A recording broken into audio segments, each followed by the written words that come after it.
ಆತ್ಮೀಯ ಬಂಧುಗಳೇ, ಶ್ರದ್ಧೆಯ ತಂದೆ ತಾಯಂದಿರೇ, ನಲ್ಮೆಯ ಸಾಹಿತ್ಯಾಭಿಮಾನಿಗಳೇ, ಕಥೆಯನ್ನು ಮುಂದುವರಿಸ್ತಾ 5 ವಾರ ಕಳೆದು ತಿಮ್ಮ ಗುರುವಿಗಾಯ್ತು ವರ್ಗವು, ಮೂಡಲೂರಿನಿಂದಲವನು ಮಂಡುಗೆರೆಯ ಸೇರ್ದನು.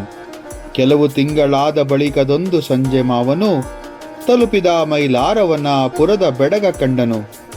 ಮುಂದಿನ ಓದಿಗೋಸ್ಕರ ಮೈಲಾರಕ್ಕೆ ಕಳಿಸ್ಕೊಟ್ಟಂತಹ ತಿಮ್ಮಗುರು ಕಳಿಸಿದಾಗಂತೂ ಅವನ ಅಗಲಿದ ಒಂದು ವ್ಯಸನ ಅಥವಾ ವ್ಯಸನವಂತೂ ಇದ್ದೇ ಇತ್ತು. ಹಾಗೆ ಒಂದು 5 ವಾರ ಕಳೆದ ನಂತರ ತಿಮ್ಮಗುರುವಿಗೆ ವರ್ಗವಾಯಿತು. ಸರ್ಕಾರಿ ಶಾಲೆಯ ಮೇಷ್ಟ್ರಲ್ವೇ, ವರ್ಗ ಆಯಿತು. ಅವರು ಮೂಡಲೂರಿನಿಂದ ಮಂಡುಗೆರೆಗೆ ಬಂದು ಸೇರ್ತಾರೆ. ಕೆಲವು ತಿಂಗಳಾದ ಬಳಿಕ ಒಂದು ದಿವಸ ಸಂಜೆ ಮಾವ ಸೋಮಿಯನ್ನ ನೋಡಿ ಮಾತಾಡಿಸಿ ಬರೋಣ ಅಂಥೇಳಿ ಮೈಲಾರಕ್ಕೆ ಬರ್ತಾರೆ. ಮೈಲಾರಕ್ಕೆ ಬಂದು ಆ ಪುರ ಅಂದರೆ ಆ ಊರಿನ ಒಂದು ಸೊಬಗನ್ನ ಬೆಡಗನ್ನ ನೋಡಿ ಬೆರಗಾಗ್ತಾರೆ.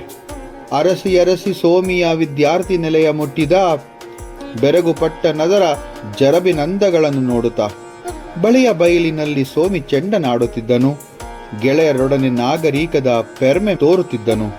ಮಾತು ನಗುವು ನಡಿಗೆ ಏಡಿಗೆ ಎಲ್ಲ ಕೊಂಚ ಹೊಸಬಗೆ, ಪ್ರೀತಿ ದೊಡ್ಡದಾಯಿತು ಮಾವ ತಂದ ಹಳ್ಳಿ ಕಣ್ಣಿಗೆ. ಇಲ್ಲಿ ಸುಮಾರಷ್ಟು ದಿನಗಳೇ ಕಳೆದಿರೋದ್ರಿಂದ ಸೋಮಿ ಆ ನಗರ ಅಥವಾ ಪುರದ ಒಂದು ವ್ಯವಸ್ಥೆಗೆ ಮತ್ತು ಅದರ ಒಂದು ರೀತಿ ನೀತಿಗೆ ಹೊಂದಾಣಿಕೆಯನ್ನು ಮಾಡ್ಕೊಂಡ್ಬಿಟ್ಟಿದ್ದಾನೆ. ಸೋದರ ಮಾವ ಬಂದು ಬೆರಗುಪಟ್ಟರು. ಆ ಊರಿನಲ್ಲಿ ಅರಸಿ ಅರಸಿ ಸೋಮಿಯ ವಿದ್ಯಾರ್ಥಿ ನಿಲಯನ ಮುಟ್ಟಿದ್ರು. ಆದರೆ ಅವಾಗ ಹಾಸ್ಟೆಲ್ ಅಂದರೆ ವಿದ್ಯಾರ್ಥಿ ನಿಲಯ ಅಂತ ಕರೀತಾರಲ್ಲ, ಹಾಸ್ಟೆಲನ್ನು ಹೇಗೋ ತುಂಬ ಅರಸಿ ಅಂದರೆ ಹುಡುಕಿ ಬಂದು ಸೇರ್ತಾರೆ ಅಂತ ಹೇಳ್ತಾರೆ. ಅದಾದ ನಂತರ ವಿದ್ಯಾರ್ಥಿ ನಿಲಯ ಬಳಿಯೇ ಇದ್ದಂತಹ ಬಯಲಿನಲ್ಲಿ ಸೋಮಿ ಚೆಂಡನ ಆಡ್ತಾ ಇದ್ದ. ಗೆಳೆಯರೊಡನೆ ಕೂಡಿದ್ದಾನೆ. ನಾಗರಿಕತೆಯ ಪೆರ್ಮೆ ಅಂದರೆ ಹೆಮ್ಮೆಯನ್ನು ತೋರ್ತಾ ಇದ್ದಾನೆ. ಎಲ್ಲರೂ ಕೂಡ ಅವರವರ ವ್ಯವಸ್ಥೆಗೆ ಅಥವಾ ಅವರವರ ಇದ್ದಂತಹ ವಾತಾವರಣಕ್ಕೆ ಅನುಕೂಲವಾಗಿ ತಮ್ಮನ್ನು ತಾವು ಬದಲಾಯಿಸಿಕೊಳ್ಳೇಬೇಕಲ್ವಾ. ಪಿಯರ್ ಪ್ರೆಷರ್ ಅಂತ ಕರೀತಾರಲ್ಲ, ಆ ಪಿಯರ್ ಪ್ರೆಷರಿಂದ ಇವನು ಕೂಡ ತನ್ನ ಒಂದು ಹೊಸ ಜೀವನವನ್ನು ಶುರು ಮಾಡಿದ್ದಾನೆ ಅಂತ ಇಲ್ಲಿ ಗೊತ್ತಾಗ್ತಾ ಇದೆ. ಮಾತು ನಗುವು ನಡಿಗೆಯುಡಿಗೆ ಎಲ್ಲ ಕೊಂಚ ಹೊಸಬಗೆ.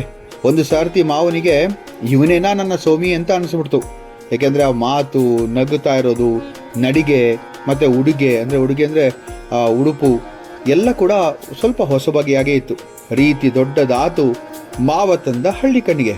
ಈ ರೀತಿ ಎಲ್ಲ ದೊಡ್ಡದಾಗಿತ್ತು. ಮಾವ ಹಳ್ಳಿ ಜೀವನ, ಅಲ್ಲಿದ್ದಂತಹ ಮಾವ ಇಲ್ಲಿ ಊರಿನ ಒಂದು ಸೊಬಗನ್ನು ನೋಡಿ ಆಶ್ಚರ್ಯವಂತೂ ಪಟ್ಟಿದ್ದ. ಈಗ ಆಶ್ಚರ್ಯ ಪಡೋದ್ರಲ್ಲಿ ಇನ್ನೊಂದು ಹೆಜ್ಜೆ ಮುಂದೆ ಹೋಗಿ ಈ ಸೋಮಿಯ ಒಂದು ಜೀವನ ಮತ್ತು ಜೀವನ ಶೈಲಿಯನ್ನು ನೋಡಿ ಮತ್ತೆ ಬೆರಗಾದ. ಆಟ ಮುಗಿಸಿ ಬರಲಿ ಸೋಮಿ ಎಂದು ಮಾವ ಕುಳಿತನು. ನೋಟವ ಕೈ ಸಾಲೆಯಿಂದ ನೋಡಿ ಗಳಿಗೆ ಕಳೆದನು. ಕತ್ತಲಾಗೆ ಸೋಮಿ ಗೆಳೆಯರೊಡನೆ ನೆಲೆಗೆ ಬಂದನು.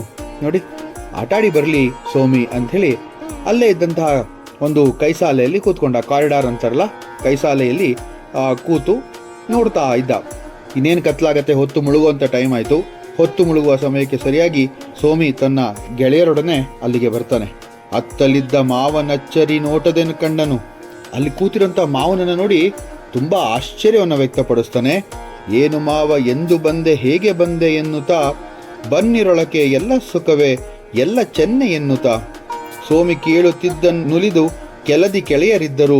ಮಾವ ಎಲ್ಲ ಚೆನ್ನ ಸೋಮಿ, ನೀನು ಸುಖವೇ ಎಂದನು. ಇಲ್ಲಿ ಮಾವ ಕೂತಿರೋದನ್ನ ನೋಡಿ ತುಂಬಾ ಆಶ್ಚರ್ಯ ಆಯ್ತು ಸೋಮಿಗೆ. ಅದನ್ನ ಕಂಡು ಏನ್ ಮಾವ, ಏನ್ ಬಂದೆ, ಹೇಗ್ ಬಂದೆ ಅಂತೆಲ್ಲ ಕೇಳ್ತಾನೆ. ಬನ್ನಿರಿ, ಒಳಗ್ ಬನ್ನಿ ಅಂತ ಕೂಡ ಕರೀತಾನೆ. ಎಲ್ಲ ಸುಖವೇ, ಎಲ್ಲ ಚೆನ್ನೇನೆ, ಎಲ್ಲರೂ ಚೆನ್ನಾಗಿದ್ದಾರಾ ಅಂತ ಕೇಳ್ತಾನೆ. ಈ ಸೋಮ ಕೇಳ್ತಿರುವಂಥದ್ದು ಬಹಳ ನಾಗರಿಕತೆಯ ಒಂದು ಹೊಳಪನ್ನ ತಂದಂತಹ ಮಾತಾಗಿತ್ತು ಇದು. ಯಾಕೆಂತಂದ್ರೆ ಇಲ್ಲಿ ಅವನ ಅಕ್ಕಪಕ್ಕದಲ್ಲಿ ಅವನ ಸ್ನೇಹಿತರು, ಗೆಳೆಯರು ಎಲ್ಲ ಇದ್ರಲ್ಲ, ಹಾಗಾಗಿ ಅವನು ಅದನ್ನು ನೋಡಿ ಬಹಳ ಪ್ರೌಢಮೆಯಿಂದ ಮಾತಾಡಕ್ಕೆ ಶುರು ಮಾಡ್ದ. ಆಗ ಮಾವ ಅದಕ್ಕೆ ಉತ್ತರಿಸುತ್ತಾ, ಎಲ್ಲ ಚೆನ್ನಾಗಿದ್ದಾರಪ್ಪ ಸೋಮಿ, ನೀನು ಸುಖವೇ, ನೀನು ಸೌಖ್ಯವೇ ಅಂತ ಕೇಳ್ತಾನೆ.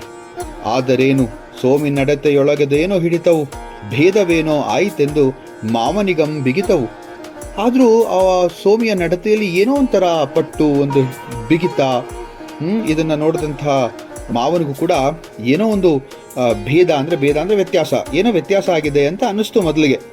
ಹರಕಲಂಗಿ ಹುಲುಸುಗಡ್ಡ ಹಳ್ಳಿ ರೀತಿ ಮಾವನು, ಪುರದ ವೇಷ ಟಿವಿ ನೋಟ ಆಂಗ್ಲ ರೀತಿ ಅಳಿಯನು. ಇಲ್ಲಿ ಹರಕಲಂಗಿ, ಹುಲುಸುಗಡ್ಡ, ಹಳ್ಳಿ ರೀತಿ. ಹರಕಲಂಗಿ ಅಂತಂದರೆ ತುಂಬ ಹರಿದೋಗಿರೋಂತಹ ಆ ಥರದ್ದೆಲ್ಲ ಅಲ್ಲ, ಬಟ್ ಹಳೇದಾದಂಥ ಅಂಗಿಯನ್ನು ತೊಟ್ಟಿದ್ರು. ಹುಲುಸುಗಡ್ಡ ಅಂದರೆ ನಿಮಗೆ ಗೊತ್ತು, ಬ್ರಾಹ್ಮಣರ ಮನೆಯಲ್ಲಿ ಹೇಗೆ ಅಂಥೇಳಿ ವಾರ ತಿಥಿ ನಕ್ಷತ್ರ ನೋಡೇ ಕ್ಷೌರಿಕರಲ್ಲಿ ಹೋಗಿ ಗಡ್ಡವನ್ನು ಮಾಡಿಸೋದು ಅಥವಾ ಕಟ್ಟಿಂಗನ್ನು ಮಾಡಿಸೋದು ರೀತಿ ನಾಗರಿಕತೆಯನ್ನು ತಮ್ಮದಾಗಿಸ್ಕೊಂಡಿರಲಿಲ್ಲ ನಮ್ಮ ತಿಮ್ಮಗುರು. ಆದರೆ ಪುರದ ವೇಷ ನೋಡಿ, ನಗರಕ್ಕೆ ತಕ್ಕನಾಗಿ ವೇಷವನ್ನು ತೊಟ್ಟಿದ್ದಾನೆ. ಟಿವಿ ನೋಟ ಅಂದರೆ ಭಾಳ ಚೆನ್ನಾಗಿ ಅವನು ನೋಡೋದಕ್ಕೆ ಏನೋ ಒಂಥರ ಖುಷಿ ಆಗೋ ರೀತಿಯಲ್ಲಿದ್ದ. ಆಂಗ್ಲ ರೀತಿ ಅಳಿಯ ಅಂದರೆ ಹೊಸ ರೀತಿಯಲ್ಲಿ. ಇಂಗ್ಲೀಷವ್ರು ನಿಮಗೆ ಗೊತ್ತಿರೋ ಥರ ಟಿವಿಗೆ ಮತ್ತು ಅವರ ಒಂದು ಸ್ವಚ್ಛತೆಗೆ ಬಹಳ ಹೆಸರುವಾಸಿಯಾದವರಲ್ವೇ, ಹಾಗೆ ಈಗ ನಮ್ಮ ತಿಮ್ಮಾಮೇಶ್ವರಿಗೆ ತನ್ನ ಅಳಿಯ ಕಾಣ್ತಾ ಇದ್ದಾನೆ. ಕೆಲವು ನಿಮಿಷ ವಿದ್ಯೆ ತಿಂತು ಗೆಳೆಯರೆಲ್ಲ ತೆರಳಲು, ಕಲೆತರಾಗ ಮಾವ ಅಳಿಯ ಹಿಂದಿನಂತೆ ಹರಟಲು. ಅಲ್ವಾ, ಅವರಿಬ್ಬರ ಸಂಬಂಧ ಅಂತೂ ಅವಿನಾಭಾವದ್ದು ಅಂತ ನಾನು ಆಗಲೇ ಹೇಳಿದ್ದೆ. ಗೆಳೆಯರೆಲ್ಲ ಇದ್ದಾಗ ಸ್ವಲ್ಪ ಗಾಂಭೀರ್ಯದಿಂದ ಟಿ ವಿಯಿಂದ ನಡ್ಕೊಳ್ಳೋಕ್ಕೆ ಪ್ರಯತ್ನಪಟ್ಟ. ಕೆಲವು ನಿಮಿಷ ಕಳೆದಾದ ನಂತರ ಗೆಳೆಯರೆಲ್ಲ ಹೊರಟೋದ್ರು. ಆಗ ನೋಡಪ್ಪ, ಸರಿಯಾದಂಥ ಒಂದು ಇವರಿಬ್ಬರ ಬಾಂಧವ್ಯದ ಮಾತು ಶುರುವಾಯಿತು. ಅದು ಏನು, ಕಲೆತರಾಗ ಮಾವ ಅಳಿಯ ಹಿಂದಿನಂತೆ ಹರಟಲು. ಅವರು ಮೊದಲು ಹಳ್ಳಿಯಲ್ಲಿದ್ದಾಗ ಯಾವ ರೀತಿಯಲ್ಲಿ ಕೂತು ಮಾತಾಡ್ತಾ ಇದ್ರೋ ಆ ಥರನೇ ಹರಟೋದಕ್ಕೆ ಶುರು ಮಾಡಿದ್ರು. ಮಾವ ತನ್ನ ಮೂಟೆ ಬಿಚ್ಚಿ ಕೋ ಎನ್ನುತ್ತ ತೆಗೆದನು, ಆವು ತುಪ್ಪವೆರಡು ಕುಡಿಗೆ ಅವಲಕ್ಕಿಯು ಬೆಲ್ಲವು. ಮಾವ ತನ್ನ ಮೂಟೆಯನ್ನು ಬಿಚ್ಚಿದ, ತಗೋ ಅಂಥೇಳಿ ಕೈಯನ್ನು ಮುಂದೆ ಚಾಚಿದ. ಏನಿತ್ತಪ್ಪ ಅಲ್ಲಿ ಅಂತಂದರೆ ಆವು ತುಪ್ಪ, ಅಂದರೆ ಆವು ಅಂತಂದರೆ ಹಸುವಿನ ತುಪ್ಪ ಇದ್ದಂತಹ 2 ಕುಡಿಕೆ ಇತ್ತು, ಅವಲಕ್ಕಿ ಇತ್ತು, ಮತ್ತೆ ಬೆಲ್ಲ ಇತ್ತು. ನೋಡಿ, ಇದೆಲ್ಲ ಬಹಳ ಶುದ್ಧವಾದಂಥ ಆಹಾರ. ಕೃಷ್ಣನನ್ನ ಒಪ್ಪಿಸಿದಂತಹ ಅವಲಕ್ಕಿಯನ್ನ ತಂದಿದ್ದ ನನ್ನ ಅಳಿಯನಿಗೆ ಕೊಡೋದಕ್ಕೋಸ್ಕರ. ಈ ರೀತಿಯಲ್ಲಿ ಇದ್ದಾಗ ಮತ್ತೆ ಇನ್ನಷ್ಟು ಅರಳು, ಹಿಟ್ಟು, ಕೋಡು, ಬಳೆಗಳು ಇಷ್ಟನವನ್ನು ಕೊಟ್ಟನು. DVGಗೆ ಇಷ್ಟವಾದಂತಹ ಎಲ್ಲಾ ಒಂದು ತಿನಿಸುಗಳನ್ನು ಕೂಡ ಮಾವ ತಗೊಂಬಂದಿದ್ದ. ಅಂತಂದ್ರೆ DVGಗೂ ಕೂಡ ಬಹಳ ಅವರೇ ಹೇಳ್ಕೊಳ್ತಾರೆ ಜ್ಞಾಪಕ ಶಾಲೆಯಲ್ಲಿ. ಅದರಲ್ಲಿ ಅವ್ರು ಹೇಳೋ ರೀತಿ ಏನಪ್ಪಾ ಅಂತಂದ್ರೆ, ನನಗೆ ಕೋಡು ಬಳೆಗಳು ಅಂದರೆ ಬಹಳ ಇಷ್ಟ ಅಂತೇಳಿ. ಇಲ್ಲೊಂದು ನಿಮಗೆ ಹೊಸದಾದಂಥ ಒಂದು ಕಥೆಯನ್ನು ಹೇಳಬೇಕು ಅಂತ. ಮೂಡಲೂರಲ್ಲಿ ಅಂತಂದ್ರೆ ಮುಳುಬಾಗ್ಲಲ್ಲಿ ಇರಬೇಕಾದ್ರೆ DVG ಅವರ ತಂದೆ ಹೇಳಿದ್ದೆ, ಅವರು ಕೂಡ ಮೇಷ್ಟ್ರೇ ಆಗಿದ್ದವರು, ಬಹಳ ರುದ್ರಾವತಾರದವರು, ಅಂದ್ರೆ ಬಹಳ ಕೋಪಿಷ್ಠರು ಅಂತ ಖ್ಯಾತಿಯನ್ನು ಹೊಂದಿದ್ರು ವೆಂಕಟರಮಣಯ್ಯನವರು. ಆ ರಮಣಯ್ಯನವರು ಪ್ರತಿದಿನ ರಾತ್ರಿ ಕೂಡಿಸಿ DVGಗೆ ಮಗ್ಗಿಯನ್ನು ಹೇಳ್ಕೊಡ್ಬೇಕು ಅಥವಾ ಲೆಕ್ಕವನ್ನ ಕೇಳಬೇಕು. DVGಗೋ ಲೆಕ್ಕ ಅಂತಂದ್ರೆ ಬಹಳ ದೂರ, ಗಾವು ದೂರ, ಹೇಳಕ್ ಬರ್ತಾ ಇರ್ಲಿಲ್ಲ. 7 ಅಂತ ಹೇಳಬೇಕು ತಂದೆ, ಇವನು ಉತ್ತರ ಕೊಡಬೇಕು. ರಾತ್ರಿ ಹೊತ್ತು ಕೇಳಿದಂತ ಪ್ರಶ್ನೆಗಳಿಗೆಲ್ಲ ಸರಿಯಾಗಿ ಉತ್ತರವನ್ನು ಕೊಡ್ತಾ ಇದ್ದ. 7 35, 6 4 24 ಅಂತೇಳಿ ಕರೆಕ್ಟಾಗಿ ಹೇಳ್ತಾ ಇದ್ದ. ಆದ್ರೆ ಬೆಳಗ್ಗೆ ಏನಾದ್ರೂ ಕೇಳಿದ್ರೆ ಅದೇ ಲೆಕ್ಕಗಳನ್ನ ತಡವರಿಸ್ತಾ ಇದ್ರು DVG. ಇದು ಹೇಗೆ ಅಂತ ಒಂದ್ ದಿವಸ ಏನ್ ಮಾಡ್ತಾರೆ, ರಮಣಯ್ಯನವರು ಸ್ವಲ್ಪ ಹಾಗೆ ಗಮನ ಇಟ್ಟು ಕೇಳ್ತಾರೆ. ರಾತ್ರಿ ಕತ್ಲಾಗಿರೋದ್ರಿಂದ ಮಗ್ಗಿಯನ್ನ ಕೇಳಿದ್ರೆ ಸಾಕು, ತಿಮ್ಮ ಮಾವ DVGಯ ಕಿವಿಯಲ್ಲಿ ನಿಧಾನವಾಗಿ ಉತ್ತರವನ್ನು ಹೇಳೋದು. ಉತ್ತರ ಹೇಳ್ತಿದ್ದ ಹಾಗೇನೆ ಆ ಅಜ್ಜಿ ಅಲ್ಲಿ ಕೋಡುಬಳೆಯನ್ನ ಮಾಡಿಟ್ಕೊಂಡಿರೋರು ಸರಿಯಾದ ಉತ್ತರ ಹೇಳಿದ್ರೆ ಅದರ ಒಂದು ತುಣುಕು, ಅಂದ್ರೆ ಕೋಡುಬಳೆಯ ತುಣುಕಂದನ್ನ ಆ ಮಗುವಿಗೆ ಕೊಡುವಂತಹ ಒಂದು ಪದ್ಧತಿ ಇಟ್ಕೊಂಡಿದ್ರು. ನೋಡಿ, ಹೀಗೆ DVG ಅವರು ಮತ್ತೆ ಅವರ ಸೋದರ ಮಾವನ ಒಂದು ಸಂಬಂಧ ಇತ್ತು. ಮಗು ಎಲ್ಲಿ ರಮಣಯ್ಯನವರ ಕೋಪಕ್ಕೆ ತುತ್ತಾಗಿ ಒದಗಿದೆ ತಿಂದ್ಬಿಡುತ್ತೋ ಅಂತ ಹೇಳಿ ತಿಮ್ಮ ಮೇಷ್ಟ್ರು ಯಾವಾಗ್ಲೂ ಸಹಾಯ ಮಾಡ್ತಾ ಇದ್ರು. ಆದ್ರೆ ಅದಾದ್ಮೇಲಿಂದ ಅವರಿಬ್ರು ಈ ತರ ಮಾಡ್ತಿದ್ರು ಅಂತ ಗೊತ್ತಾಗತ್ತೆ. ಅವರಿಬ್ರಿಗೂ ಸರಿಯಾದಂತ ತಕ್ಕ ಶಾಸ್ತಿನೇ ಆಗತ್ತೆ ಅಂತ DVG ಅವರೇ ಹೇಳ್ತಾರೆ ಕೊನೆಗೆ. ಇಲ್ಲಿ ಕೋಡು ಬಳೆಗಳನ್ನ ಕೊಟ್ಟ ತಕ್ಷಣ ಮುರಿದು ಸೋಮಿ ಕೋಡು ಬಳೆಯ ನೊಡನೆ ಬಾಯಿಗಿಟ್ಟನು, ಬೇಗ ಬೇಗ ಮೇಜಿನೊಳಗೆ ಮಿಕ್ಕುದೆಲ್ಲ ಸುರಿದನು. ಅದನ್ನ ನೋಡಿದ ತಕ್ಷಣನೇ ತುಂಬಾ ಖುಷಿ ಆಯ್ತು. ಅಲ್ಲೇ ಪಟ್ಟಂತ ಒಂದು ಕೋಡು ಬಳೆಯ ತುಣುಕನ ಮುರಿದ ಬಾಯಿಗೆ ಇಟ್ಕೊಂಡೇ ಬಿಟ್ಟ. ಅದಾದ ನಂತರ ಇನ್ ಮಿಕ್ನಾದಷ್ಟನ್ನು ಕೂಡ ಮೇಜಿನೊಳಗೆ, ಹಾಸ್ಟೆಲ್ ಇತ್ತಲ್ಲ ಮೇಜು, ಆ ಮೇಜೊಳಗೆ ಇಲ್ಲ ಇನ್ ಮಿಕ್ನಾದೆಲ್ಲ ಸುರಿದ. ಜಾಗಟೆ ಸದ್ದಾಗೆ ಸಂಜೆಯೂಟಕ್ಕೆಂದು ಹೊರಟನು. ಮಾವನು ನಾನು ಊಟ ಮಾಡೆ ಏಕಾದಶಿ ಎನ್ನಲು ಸೋಮಿ ಪೇಟೆಯಿಂದ ಕದಲಿ ದ್ರಾಕ್ಷಿ ತಂದು ಕೊಟ್ಟನು. ಮಾವ ಹೇಳ್ತಾನೆ, ಇಲ್ಲಿ ಜಾಗಟೆ ಶಬ್ದ ಆಗತ್ತೆ, ಯಾಕೆಂದ್ರೆ ವಿದ್ಯಾರ್ಥಿ ನಿಲಯದಲ್ಲಿ ಜಾಗಟೆ ಶಬ್ದವನ್ನು ಮಾಡೋರು. ಈಗ ಬೆಲ್ ಮಾಡ್ತಾರೆ, ಆಗ ಜಾಗಟೆ ಶಬ್ದವನ್ನು ಮಾಡೋರು. ಜಾಗಟೆ ಶಬ್ದ ಆಗ್ತಿದ್ದ ಹಾಗೇನೆ ಸೋಮಿ ಎದ್ದು ಹೊರಟ ಊಟಕ್ಕೆ ಅಂತ ಹೇಳಿ. ಬಾ ಮಾವ ಹೋಗೋಣ ಅಂದಿದ್ದಕ್ಕೆ, ಇಲ್ಲ ನಾನು ಊಟ ಮಾಡೇ ಇವತ್ತು, ನಾನು ಊಟ ಮಾಡಲ್ಲ ಇವತ್ತು ಏಕಾದಶಿ ಅಂದಾಗ ಸೋಮಿ ಪೇಟೆಗೆ ಹೋಗ್ಬಿಟ್ಟು ಕದಲಿ ಅಂದ್ರೆ ಬಾಳೆಹಣ್ಣು ದ್ರಾಕ್ಷಿಯನ್ನ ತಂದು ಕೊಡ್ತಾನೆ. ಮಾವ ಸಂಜೆ ಸಂಧ್ಯೆ ಮಾಡಿ ಫಲವನ್ನುಂಡು ಕುಳಿತನು. ಸೋಮಿಯೂಟ ಮುಗಿಸಿ ಬಂದು ಮಾವನ ಬಳಿ ಕುಳಿತನು. ಮಾತುಕತೆಗಳಾಗ ಸಾವಕಾಶದಿಂದ ಪರಿದವು. ಇವರಿಬ್ರು ತುಂಬಾ ಒಂದು ವರ್ಷದ ಹತ್ತತ್ರನೇ ಆಗಿತ್ತು ಅವರಿಬ್ರು ಒಬ್ರನ್ನೊಬ್ರನ್ನ ಮಾತಾಡಿಸಿ. ಇವಾಗಂತೂ ಇಬ್ರು ಸೇರಿದ್ದಾರೆ. ಮಾವ ಸಂಧ್ಯಾ ವಂದನೆಯನ್ನ ಮುಗಿಸಿ ಬಂದು ಅಪ್ಪಟವಾದಂಥ ಫಲಹಾರ ಬೇಗ, ಯಾಕೆಂದ್ರೆ ಬರೀ ಇರೋದು ಬಾಳೆಹಣ್ಣು ಮತ್ತು ದ್ರಾಕ್ಷಿ ಆಗಿರೋದ್ರಿಂದ ಸರಿಸಮವಾಗಿ ಫಲಹಾರವನ್ನೇ ಮಾಡಿ ಕೂತ್ಕೊಂಡ. ಆಗ ಮಾತುಕತೆಗಳಾಗ ಶುರುವಾದು.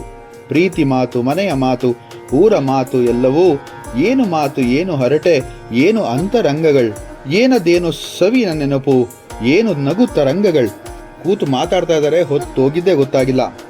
ಏನು ಮಾತದು? ಪ್ರೀತಿ ಮಾತಂತೆ, ಮನೆಯ ಮಾತಂತೆ, ಊರಿನ ಮಾತಂತೆ, ಏನು ಹರಟೆ ಅಂತೆ. ಅದು ಅಂತರಂಗದ ಹರಟೆ ಅಂತ ಕರೆಯುವುದು. ಅವರಿಬ್ಬರಲ್ಲಿ ಇದ್ದಂತಹ ಒಂದು ಸಂಬಂಧ ಆಗಿತ್ತು.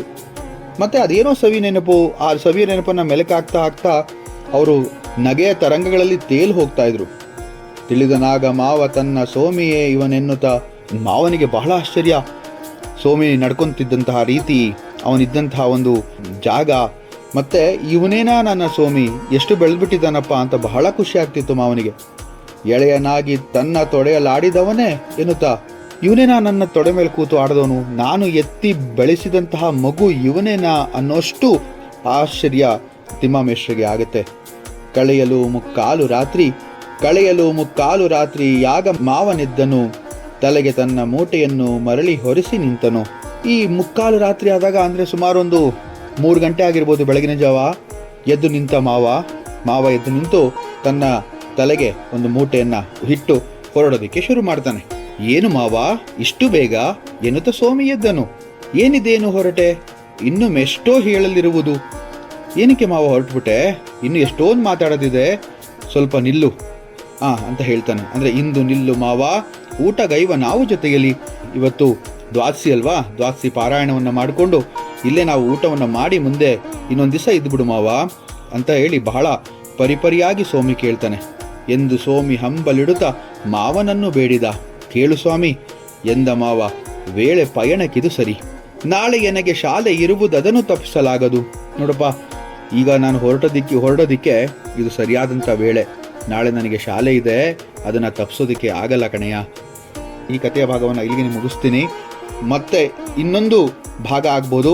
ಆ ಕಥೆಯನ್ನು ನಾಳೆ ಹೇಳುವಂತಹ ಒಂದು ಪ್ರಯತ್ನವನ್ನು ಮಾಡ್ತೇನೆ. ನಮಸ್ಕಾರ.